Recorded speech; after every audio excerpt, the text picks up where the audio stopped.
Sobat Baku Hantam melansir dari Bulgarian Military, ternyata Duta Besar Indonesia untuk Rusia menjawab soal Sukhoi Su-35 Indonesia kepada kantor berita Rusia TASS. Adalah Duta Besar Jose Tavares. Duta Besar Indonesia untuk Rusia baru-baru ini menyatakan kepada United Aviation Corporation bahwa minat Indonesia terhadap jet tempur Sukhoi Su-35 Rusia masih kuat. Pada dasarnya kontrak 11 jet tempur tahun 2018 yang dinegosiasikan antara kedua negara belum secara resmi diakhiri.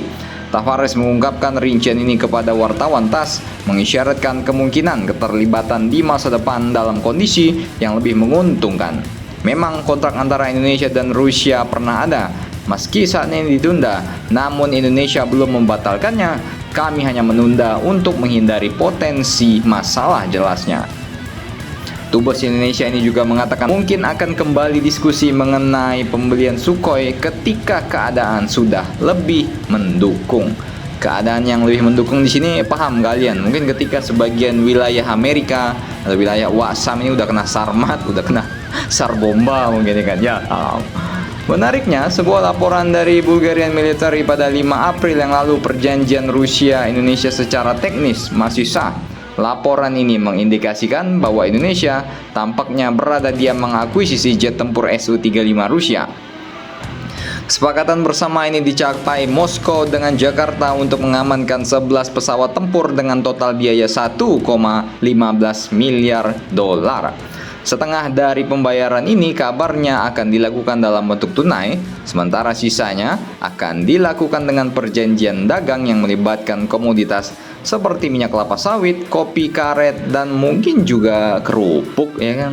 Pemerintah berencana melakukan barter Sukhoi dengan berbagai komoditas hasil perkebunan dan juga kerupuk. Putin makan salmon, minum vodka, ngunyah kerupuk, ikan keruk kan, ya.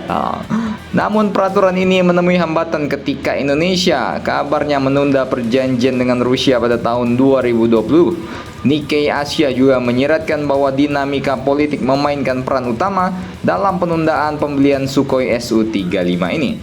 Meskipun media-media Asia memberikan penjelasan diplomatis, kenyataan pahitnya adalah bahwa potensi sanksi dari Waksam berdasarkan Undang-Undang CETSA mendorong Indonesia untuk menyerah di bawah tekanan, sehingga mendorong mencari jalan lain atau jet-jet tempur lain.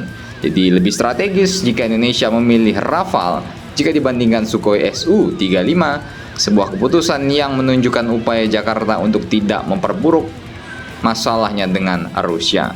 Berbeda dengan sebelumnya ketika Indonesia mempertimbangkan F-16 baru ataupun bekas, Jakarta menunjukkan preferensinya terhadap jet tempur Rafale Prancis, sebuah tren yang dipertahankan selama 3 tahun terakhir ini. Apalagi kalau nanti Pak Prabowo Presiden, ya sudah tahulah kiblat alutsista kemana bos, ya kan?